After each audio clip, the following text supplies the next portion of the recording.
आज की दुनिया हर बात का प्रूफ मांगती है, चाहे वो कोई हिस्टोरिकल क्लेम हो या किसी पुरानी बिलीफ की कहानी। जब तक उसके पीछे एविडेंस ना हो, लोग उसे मिथ ही मानते हैं। और शायद द्वारका का नाम भी उसी लिस्ट में कहीं खो जाता अगर समंदर ने खुद धीरे धीरे अपने अंदर छिपे सच को बाहर लाना शुरू ना किया होता। हाँ, द्वारका, वो सिटी जिसे भगवान ने खुद बनाया था। समुद्र के ऊपर बसा ये शहर समुद्र में ही समा गया। अब सवाल ये नहीं है कि ये शहर था या नहीं, सवाल ये है कि क्या हम उस लॉस्ट ट्रूथ को देखने के लिए तैयार हैं। सवाल ये है कि क्या ये सिर्फ हिस्ट्री की एक कहानी है या फिर सबसे अंडररेटेड रियलिटी। अब सीधे चलते हैं गुजरात के सौराष्ट्र रीजन में। जब कृष्ण मथुरा से निकले तो उन्होंने समुद्र देवता से जमीन मांगी और फिर विश्वकर्मा, जो देवताओं के आर्किटेक्ट थे, उन्होंने एक ऐसा शहर डिजाइन किया जो आज भी इमेजिनेशन से बाहर है। लेकिन सबसे शॉकिंग बात यह है, ये शहर एक दिन अचानक पानी में डूब गया। क्यों डूबा, इसका जवाब भी माइथोलॉजी के पास है। सबसे चर्चित वजह है गांधारी का श्राप। जैसे उसके सारे बेटे महाभारत के युद्ध में मारे गए तो उसने गुस्से में कृष्ण को श्राप दे दिया कि जैसे उसके वंश का नाश हुआ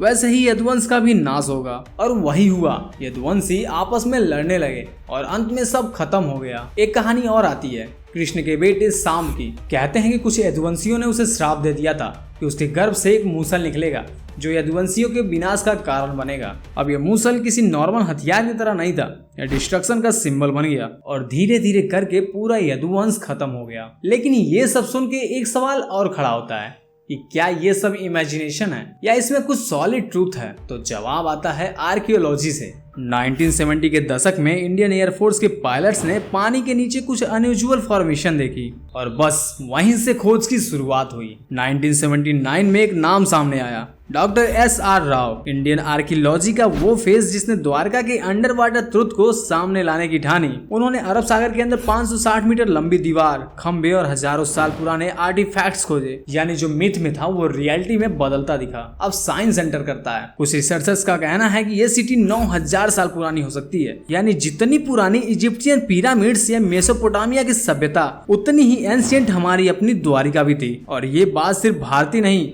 फॉरेन साइंटिस्ट भी मानने लगे। 2005 में आर्कियोलॉजिकल सर्वे ऑफ इंडिया ने नेवी की मदद से डीप सी एक्सप्लोरेशन शुरू की और 2007 में उन्हें जो मिला वो उसने पूरे वर्ल्ड को चौंका कर रख दिया। कुछ आर्टिफैक्ट्स की कार्बन डेटिंग में पता चला ये चीजें 9500 साल पुरानी है। सोचो, जब दुनिया भी सिविलाइजेशन होने का सीख रही थी तब हमारे वहाँ एक सिटी बस चुका था। अब थोड़ा और इंटरेस्टिंग जोन में आते हैं। कुछ लोग मानते हैं कि द्वारका का अंत नेचुरल नहीं था। कुछ हाइपोथेसाइज करते हैं कि कोई एडवांस फ्लाइंग मशीन या एनर्जी वीपन से ये शहर अटैक हुआ था। आज सुनने में साई-फाई लगता है, लेकिन एंशिएंट टेक्स्ट में फ्लाइंग ऑब्जेक्ट और कैलेस्टियल वीपन से काफी डिस्क्रिप्शन मिलते हैं। इतना ही नहीं, जो एंकर्स और स्टोन ब्लॉक्स वहां मिले वो सजेस्ट करते हैं कि द्वारका एक कॉमर्शियल पोर्ट भी रहा होगा। मतलब सिर्फ धार्मिक ही नहीं, वो ट्रेड और कल्चर का हब था। इतने सारे एंकर्स का एक ही मतलब है, यहाँ बड़ी मात्रा में सी ट्रैफिक हुआ करती थी। अब यहाँ पर एक बड़ी बात सामने आती है, जब मॉडर्न इंडिया में स्पिरिचुअलिटी और साइंस का टकराव होता है तो द्वारका उन रेयर एग्जाम्पल्स में से एक है जहाँ दोनों पैरेलल चलते हैं। एक तरफ स्क्रप्चर्स हैं, दूसरी तरफ सोनार स्कैन्स और अंडर वाटर एग्जीबिशंस हैं और दोनों एक ही कहानी कहते हैं। द्वारका के मिथ में कृष्ण के बाद की कहानी और भी ज्यादा इमोशनल है। जब उन्होंने देखा कि यदुवंश बर्बाद हो गया तो वो खुद जंगल चले गए और एक पेड़ के नीचे बैठकर अपनी अंतिम सांस ली। आज भी उस जगह को वहलका तीर्थ कहा जाता है। यानी कृष्ण के डिपार्चर के साथ ही द्वारका की टाइमलाइन भी एंड हो गई। अब तुम सोच रहे हो कि ये सब प्रूफ कैसे हुआ, तो डॉक्टर राव और उनकी टीम ने जो पोट्री, स्कल्पचर और दीवारों के रिमेन्स निकाले, उन्होंने पूरे नैरेटिव को वैलिडेट किया। जैसे जैसे सागर पीछे हटता वैसे वैसे ये चीजें सामने आती गई, जैसे खुद समुद्र ने डिसाइड किया हो कि अब सच सामने आना चाहिए। 2019 में एक और इंटरेस्टिंग डेवलपमेंट हुआ। इसरो की रिमोट सेंसिंग टेक्नोलॉजी से द्वारका रीजन की मैपिंग की गई।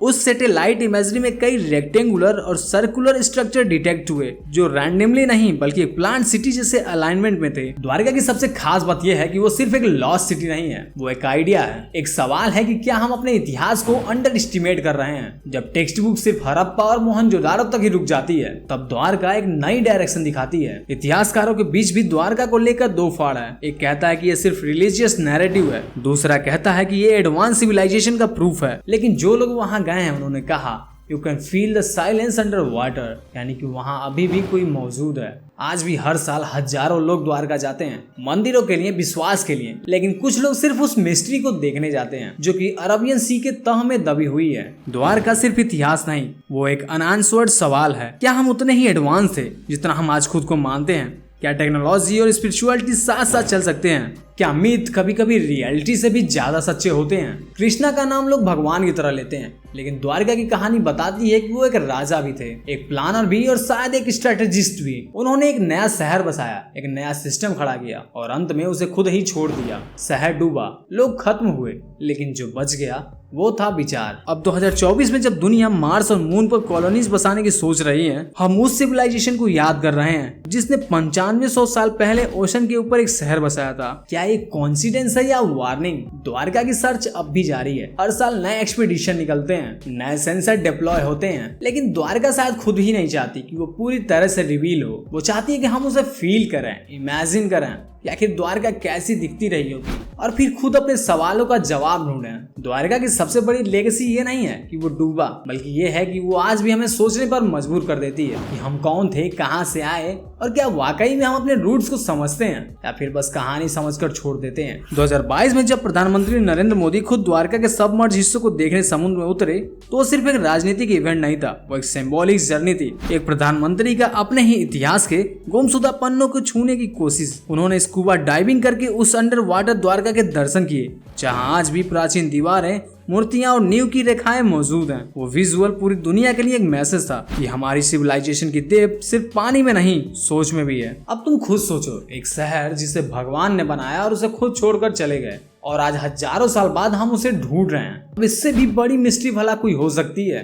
तो दोस्तों, यही है द्वारका की कहानी, अ लॉस्ट सिटी, एक माइथोलॉजी और शायद एक फॉरगेटन फ्यूचर जो आज भी समुद्र के नीचे सांस ले रहा है।